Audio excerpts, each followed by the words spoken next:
নমস্কার।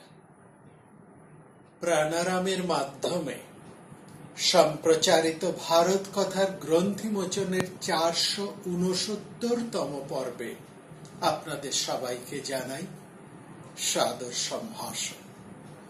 মহামতি অনন্তলালের পরম আশীর্বাদে আমরা শুনে চলেছি ভারত কথা। ভারত কথায় আমরা রয়েছি উদ্যোগ পর্বে। সেখানে আমরা শুনছি উভয় পক্ষের মধ্যে এক দূত বিনিময়। সেখানে এসেছেন সঞ্জয় কথা বলছেন, তার উত্তরে যুধিষ্ঠির কথা বলছেন, কখনো শ্রীকৃষ্ণ কথা বলছেন। এই কথা বলার একটা প্রক্রিয়া চলছে। মহাভারত একটা চলমানতা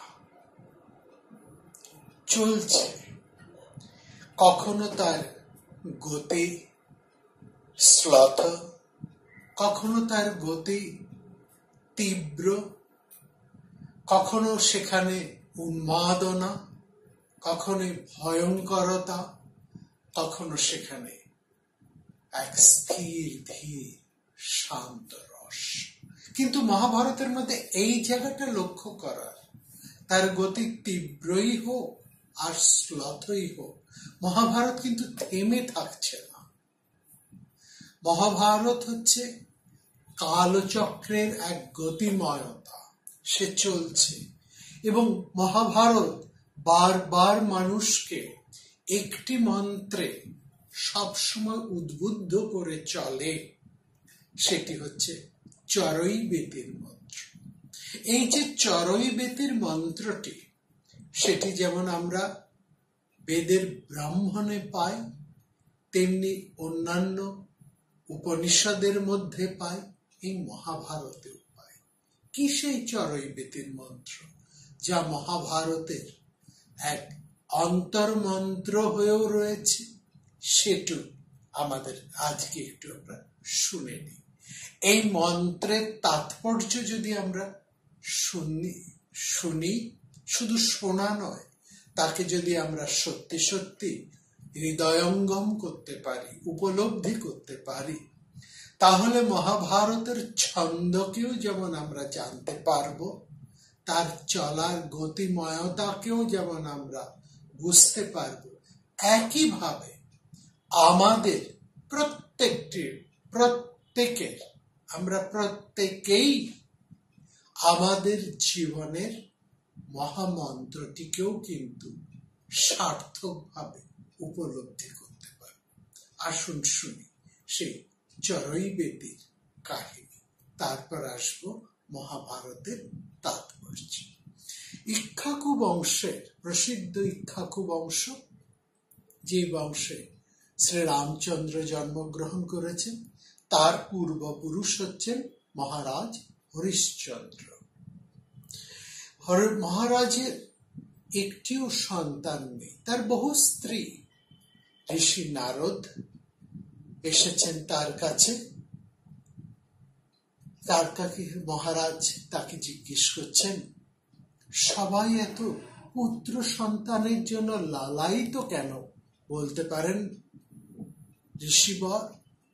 আসলে মহারাজ হরিশ্চন্দ্রের মনে সন্তান নেই বলে তেমন কোনো কিন্তু বেদনা আমরা দেখছি না, পুত্র সন্তান নেই বলে। কিন্তু তার রানীরা বিলাপ করছেন, রাজ্যের সবাই বলছেন রাজার একটি পুত্র সন্তান নেই, তার এত স্ত্রী। সেই কথার সূত্র ধরেই তিনি মহর্ষি নারদকে জিজ্ঞেস করছেন, সবাই এত সন্তানের কামনা কেন করে? অনেক কারণ আছে মহারাজ। নারদ বলছেন, পুত্র দিয়ে পিতৃ ঋণ শোধ হয়। পুত্র যে আনন্দ দেয় তার তুলনা নেই। পুত্র হলো যেন একটা নৌকো, একটা সুসজ্জিত নৌকো, যাতে করে পিতা জীবনের সীমান্তে সুখে পাড়ি দিতে পারে। এখানে এই পুত্র কথাটিকে কিন্তু অনেক জায়গায় আমরা সন্তান হিসেবেও দেখেছি, অর্থাৎ সন্তানকে এখানে ধরা হয়েছে। আধুনিকেরা পুত্র অর্থে কন্যাদেরকে বাদ দেবেন না, কারণ সন্তানের মধ্যে পুত্র এবং কন্যা উভয়ই আছে। একটা সময় পুত্র সন্তানের খুব চাহিদা ছিল, তার কারণ আমরা মহাভারতে বিভিন্ন সময় আলোচনা করেছি। যুদ্ধের জন্য, কঠিন পরিশ্রমের জন্য, এমনকি সংসারকে এগিয়ে নেবার জন্য, যেহেতু সে সময় লোকসংখ্যা খুবই কম ছিল, সেজন্য সে সময়কার মানুষ বিশেষ করে পুত্র সন্তান কামনা করতেন। এইখানে সেখানে পুত্র সন্তানের এতটা গুরুত্ব ছিল। পরবর্তীকালে পুত্র সন্তানের যে গুরুত্বটা আমাদের সমাজে এসেছে, কিংবা কন্যা সন্তানের প্রতি যে আমাদের একটি অন্য দৃষ্টিভঙ্গি এসেছে, সেখানে সামাজিক, অর্থনৈতিক এবং অন্যান্য সংস্কারিক কাজ এসেছে। কিন্তু মনে রাখবেন, বৈদিক সময় কিংবা পুরাণ ইতিহাসে সন্তান মাত্রই পিতামাতার কাছে পরম আহ্লাদের বস্তু ছিল। সেখানে পুত্র কিংবা সন্তানকে ওই অর্থে কোনো ছোট বড় করা হয়নি। আর পুত্রের গুরুত্ব কোথায় সেটা তো আমরা বলেইছি। যাই হোক, মহারাজ নারদ বলে চলেছেন, মহারাজ আপনার সন্তান হচ্ছেন আপনি স্বয়ং। জায়া শব্দের অর্থ, জায়া শব্দের জন ধাতুর অর্থ হচ্ছে জন্ম নেওয়া। তাই থেকে জায়া, মায়ের গর্ভে ভূমিষ্ঠ হয়ে আবার একজন পুরুষ স্ত্রীর গর্ভে জন্ম নেন, তাই স্ত্রীর নাম হয়েছে জায়া। এখানেই লক্ষ্য করুন, এখানে স্ত্রীর গর্ভে যে সন্তান হয় তার জন্যই স্ত্রীকে বলা হচ্ছে জায়া। পুত্র হলে বলে জায়া, আর কন্যা হলে সেই স্ত্রী জায়া নন, এমন কথা কিন্তু কোথাও বলা হয়। সুতরাং আমাদের এই জায়গাগুলোকে সবিশেষভাবে লক্ষ্য করতে হবে। আমরা সবটা না বুঝে, সবটা না জেনে হয়তো অনেক সময় ভুল ব্যাখ্যা করে থাকি। যাই হোক, যে কথার মধ্যে আসছি, বলছে জন ধাতুর অর্থ হচ্ছে জন্ম নেওয়া, এবং তার থেকে জায়া শব্দ। এবং একবার একজন পুরুষ সে মায়ের গর্ভে জন্ম নিয়ে আবার সে স্ত্রীর গর্ভে সন্তান রূপে জন্ম নেয়, সেই জন্য স্ত্রীকে বলা হচ্ছে জায়া। রাজা পুত্রের মধ্যে দিয়ে, সন্তানের মধ্যে দিয়ে মানুষ অমর হয়ে থাকে। এই যে সন্তান নয়তি নয়তি করে যে চলে যাচ্ছে, পৌত্র দৌহিত্র, এই দুয়ের মধ্যে থেকে যে চলা, এইভাবে অনন্তকালে একজন পুরুষের অস্তিত্ব অক্ষুণ্ণ থাকে। সেই জন্য নারদ বলছেন, মহারাজ আপনি বরুণের কাছে একটি প্রার্থনা করুন, প্রার্থনা করুন যে তিনি যেন প্রসন্ন হয়ে আপনাকে সন্তান দেন, তাহলে যজ্ঞে আপনি তাকে উৎসর্গ করবেন। বরুণের কৃপায় হরিশ্চন্দ্রের একটি সন্তান হল, তার নাম রাখলেন রোহিত, পুত্র সন্তান। বরুণ বললেন, কথা মতন এবার যজ্ঞ করো, ছেলেকে উৎসর্গ করো। হরিশ্চন্দ্র বললেন, বয়স অন্তত 10 দিন হলে তবে তো তাকে যজ্ঞে বধ করা যায়, এটাই তো নিয়ম। 10 দিন পর বরুণ আবার এলেন, বললেন এবার দাও। রাজা বললেন, দাঁত না উঠলে কি সে বলির যোগ্য হয়? বরুণ তথাস্তু বলে চলে গেলেন। দাঁত উঠল, বরুণ হাজির হলেন। রাজা বললেন, দাঁত পড়লে তবে তো প্রাণী যজ্ঞের আহুতি দেবার জন্য যোগ্য হয়। বরুণ তথাস্তু বলে চলে গেলেন। দাঁত উঠল, দাঁত পড়ল, বরুণ আবার এলেন। হরিশ্চন্দ্র বললেন, প্রভু আরেকবার দাঁত না উঠলে তো যজ্ঞের বিধান নেই। নতুন দাঁত উঠল। বরুণ বললেন, এবার দাও। যতদিন ক্ষত্রিয় অস্ত্রে দীক্ষিত না হয় একজন ক্ষত্রিয় জাত সন্তান, ততদিন তো সে যজ্ঞের আহুতির উপযুক্ত নয়। মহারাজ হরিশ্চন্দ্র বললেন। বরুণ আবার ফিরে গেলেন। অস্ত্রে ক্ষত্রিয় দীক্ষায় দীক্ষিত হলেন রোহিত। এবার বরুণ যখন এলেন, মহারাজ রোহিতকে ডেকে বললেন তার সংকল্প, কারণ মহারাজ আর কোনো ওজোর আপত্তি খাটছে না, এবার তো তাকে বরুণের হাতে তুলে দিতেই হবে। রোহিত বেঁকে বসে বলে, না, তা হবে না। তিনি পালিয়ে গেলেন অরণ্যে। বরুণ ভর করলেন হরিশ্চন্দ্রের দেহে। তার পেটটা ফুলে উঠল উদরী রোগে। এই খবর শুনে রোহিত বন থেকে বেরিয়ে এলেন। সেখানে আমরা লক্ষ্য করলাম ইন্দ্র, তিনি ব্রাহ্মণের ছদ্মবেশ ধরে তাকে বললেন, রোহিত, যারা দেশ থেকে দেশান্তরে ঘুরে না বেড়ায় তাদের সুখ হয় না, তুমি বিচরণ করো। ব্রাহ্মণ রূপী ইন্দ্রের কথা শুনে রোহিত আবার ঘুরলেন 1 বছর। বন ছেড়ে গ্রামে আসছেন তখন ইন্দ্র আবার তার সামনে মানুষের মূর্তি ধরে আবির্ভূত হলেন। তখন ইন্দ্র তাকে বললেন, রোহিত, চলার ক্লান্তিতে মানুষের সব পাপ ধ্বংস হয়, তুমি চলতে থাকো। রোহিত আরো 1 বছর চললেন। গ্রামের দিকে পা বাড়াতে, অর্থাৎ রোহিত যে মুহূর্তে রাজা মানে তার পিতার রাজ্যের দিকে এগোচ্ছেন, তখন ইন্দ্র আবার তার পথ রোধ করে দাঁড়ালেন। বলছেন, দেখো, যে বসে থাকে তার ভাগ্য বসে থাকে, অতএব তুমি এগিয়ে যাও। 4th বছর আবার রোহিত চললেন সেই বন থেকে বনান্তর। আবার তিনি যখন রাজ্যের দিকে ফিরে আসছেন, তখন ইন্দ্রকে বলছেন, দেখো, যে শুয়ে আছে সে কলিতে আছে, সে হতভাগ্য। অর্থাৎ যে শুয়ে থাকাই মানে আলস্য, যে শুয়ে থাকে সে অলসতায় দিন কাটাচ্ছে। এখানে একটা চমৎকার কথা বলছেন ইন্দ্র। আসলে ইন্দ্রকে উপলক্ষ করে আমাদের জীবনের একটা চরম মন্ত্র যেন আমাদেরকে শোনাচ্ছে। বলছেন, যে শুয়ে থাকে সেই কলিতে বাস করে। এই যে সত্য, ত্রেতা, দাপর, কলি, এই 4টে যুগের 4টি তাৎপর্য আছে। কি সেই তাৎপর্য? বলছে যে শুয়ে থাকে, অর্থাৎ শুয়ে থাকাই মানে আলস্য, যে অলস, যার মধ্যে উত্থিত গুণটি নেই, যার মধ্যে উদ্যোগ নেই। এই যে উদ্যোগ পর্ব নিয়ে আমরা আলোচনা করছি, এই উদ্যোগ যার মধ্যে নেই সেই কিন্তু কলিতে রয়েছে, সে আলস্যে জড়িত হয়ে আছে।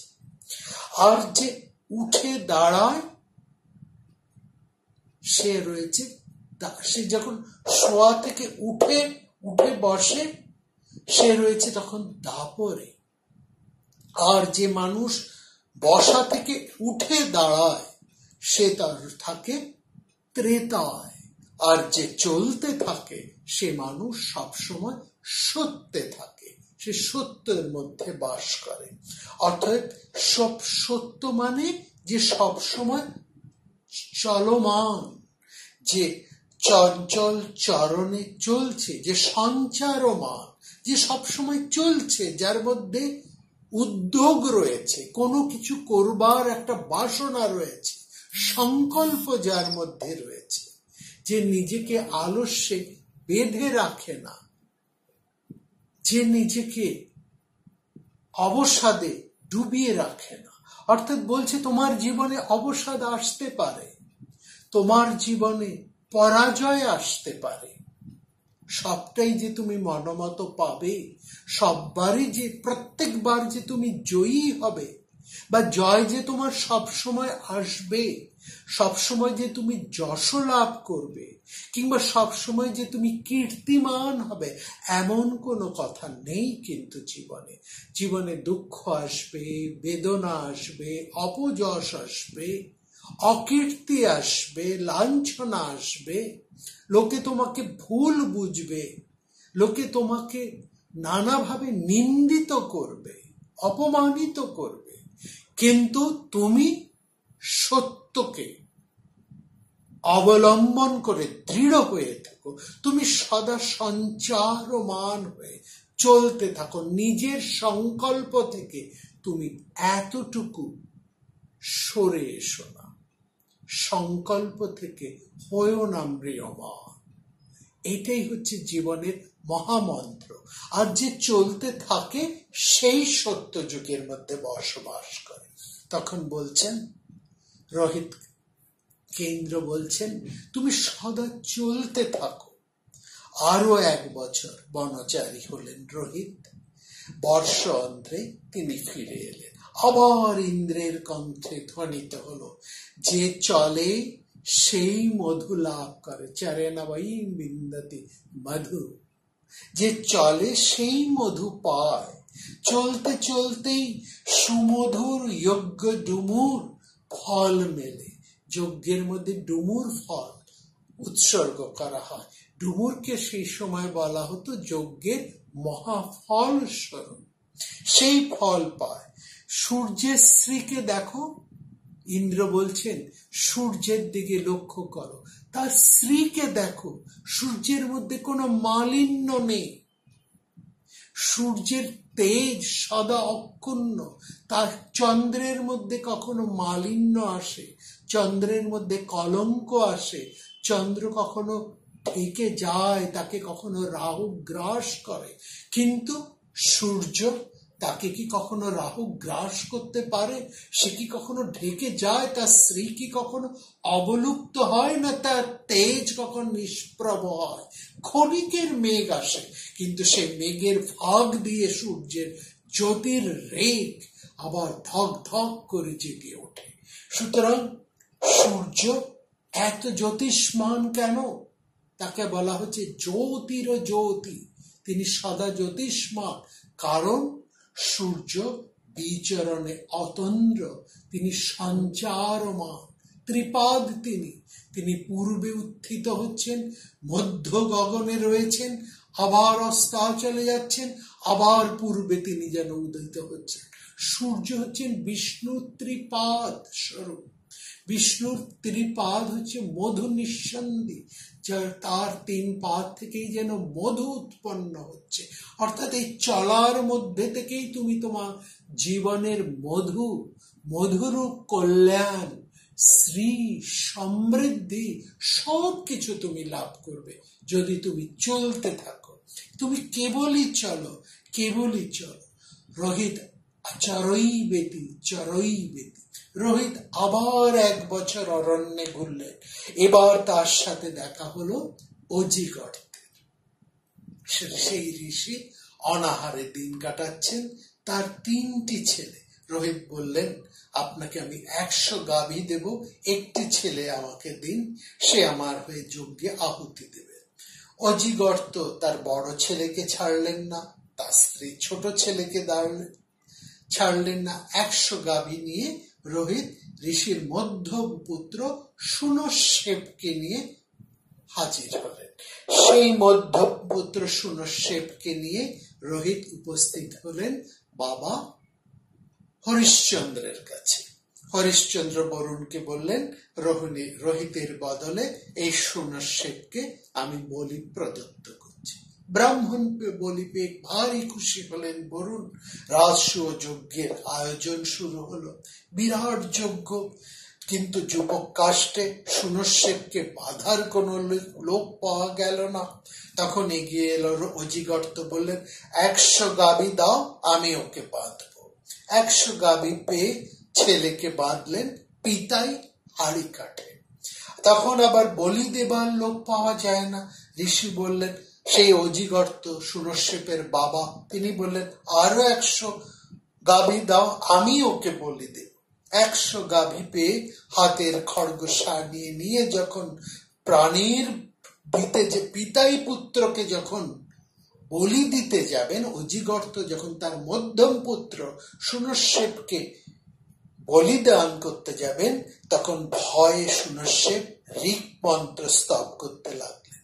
বললেন দেবতাদের মধ্যে যিনি প্রথম, সেই প্রজাপতির স্তুতি আরম্ভ করলেন। সেই স্তুতিতে প্রসন্ন হয়ে স্বয়ং প্রজাপতি আবির্ভূত হলেন। বললেন অগ্নি দেবতাদের ঘনিষ্ঠতম, তুমি তার কাছে যাও। সুনশ্বেপ আবার অগ্নি স্তব আরম্ভ করলেন। অগ্নি বললেন সূর্য জীবকে শাসন করেন, তুমি সূর্যের স্তব করো। সুনশ্বেপ যখন সবিতারূপী সূর্যকে তার ঋক মন্ত্রে প্রসন্ন করলেন, তখন সবিতা তাকে নির্দেশ দিলেন তুমি বরুণের শরণাপন্ন হও, কারণ বরুণের জন্যই তো তোমার এই বন্ধন, তোমার এই বলি যজ্ঞে তুমি আহুতি হয়েছ, তুমি বরুণেরই অনুগত হও।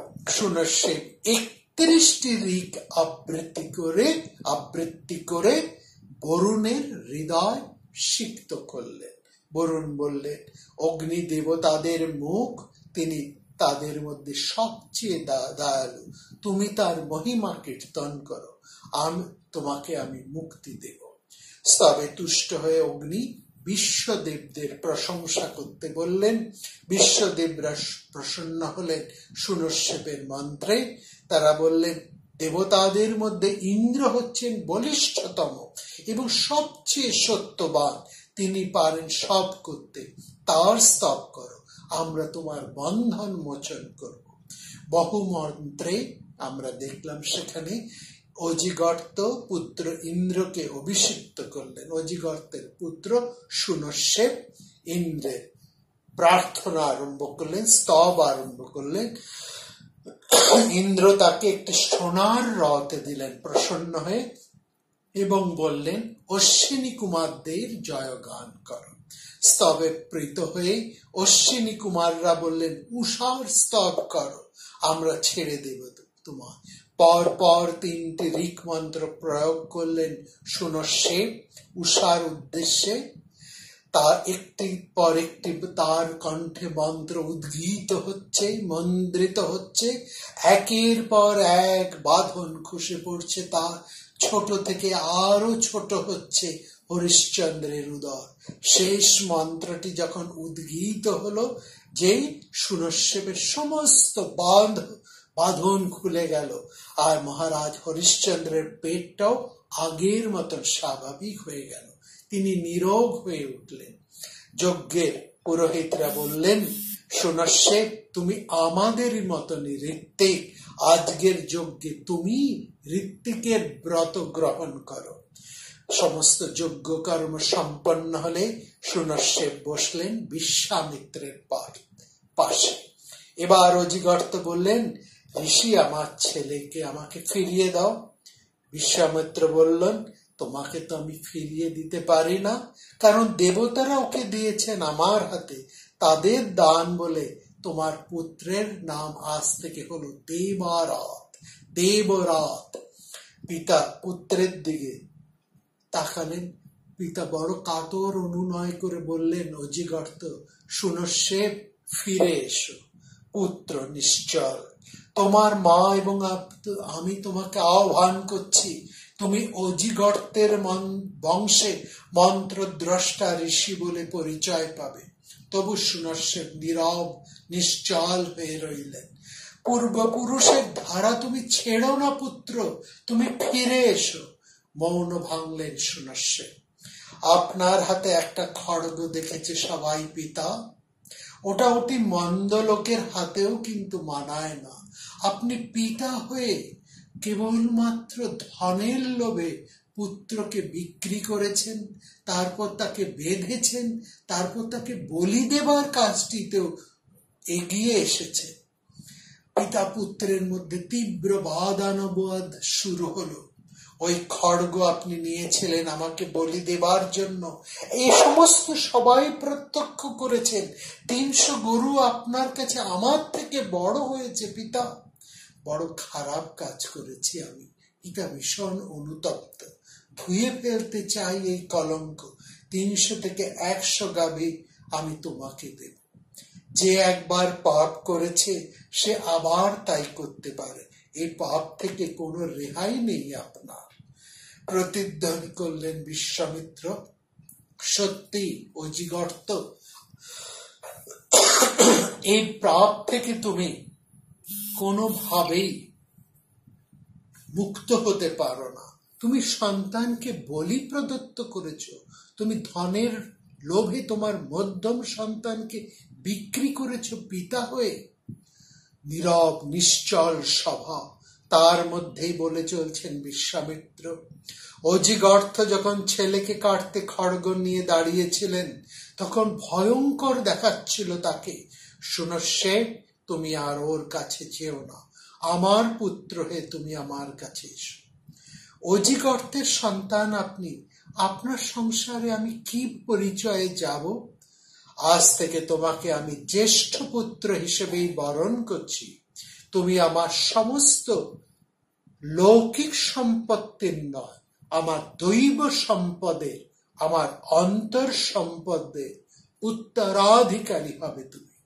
আর আপনার পুত্রেরা, তারা কি আমাকে স্বীকার করবে? বলে হ্যাঁ, অবশ্যই স্বীকার করবে। তবে বলুন তাদের, আমার যাতে সুখ হয়, তারা যদি আমাকে সখা হিসেবে, ভাই হিসেবে স্বীকার করে, তবে আমি নিশ্চয়ই আপনার সংসারে যাব, আপনার কাছে যাব। ঋষি বিশ্বামিত্রের 100 সন্তান ঋষি এলেন তাদের কাছে। তার বিখ্যাত 4টি ছেলে, তাদের মধ্যে জ্যেষ্ঠ হচ্ছেন মধুছন্দস, তারপর হচ্ছেন ঋষভ, তারপর হচ্ছেন রেণু, এবং তার সবার ছোট হচ্ছেন অষ্টক।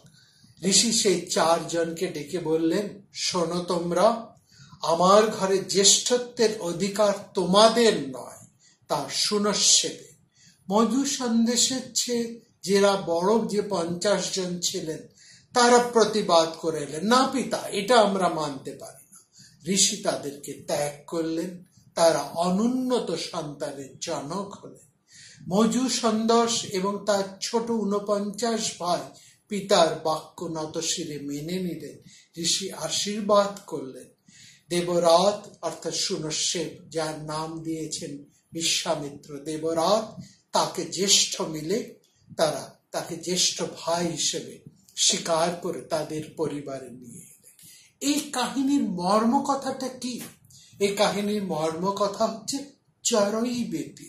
এটা হচ্ছে ভারতীয় শাশ্বত এক মহামন্ত্র, চর এব ইতি। এই হলো তার বিশ্লেষণ। চর মানে বিচরণ করো, অর্থাৎ বসে থেকো না, নিরুদ্বেগ হতাশায় ডুবে থেকো না, মোহগ্রস্ত হয়ে পড়ে থেকো না। অচ্ছিন্ন কর্মের বার্তা রয়েছে তোমার জীবনে, কর্ম করতে করতেই চলো। তুমি কর্ম ত্যাগ করে কখনো বাঁচতে পারবে না। এই জীবন হচ্ছে, কর্মই হচ্ছে এই জীবনের সাধনা।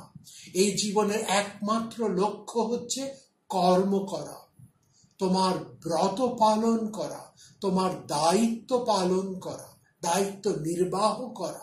এটাই হচ্ছে তোমার একমাত্র ব্রত, একমাত্র করণীয় এবং পালনীয়। বিরামহীন কর্মের এই বিশাল মহিমাকে বোঝানোর জন্য প্রকৃতি থেকে দৃষ্টান্ত আহরণ করে আমাদেরকে এই কাহিনী বলছেন। সূর্যের এত তেজ, এত ঔজ্জ্বল্য কেন জানো? যেহেতু চলতে চলতে তিনি থেমে যান না। কিন্তু কেবল কি সূর্য, এই সারা পৃথিবী তো সদা চলমান। প্রকৃতির তাবৎ যা কিছু আমরা দেখতে পাই সবই তো চলছে, কোথাও তো কিছু থেমে থাকে না। আমার আনন্দের দিনে যেমন দেখি ফুল ফুটেছে, আলো ঝলমল করছে, গাছের পাতারা মেলে দিয়েছে নিজেদেরকে, সমস্ত কিছুর মধ্যে এক আনন্দের বিকিরণ।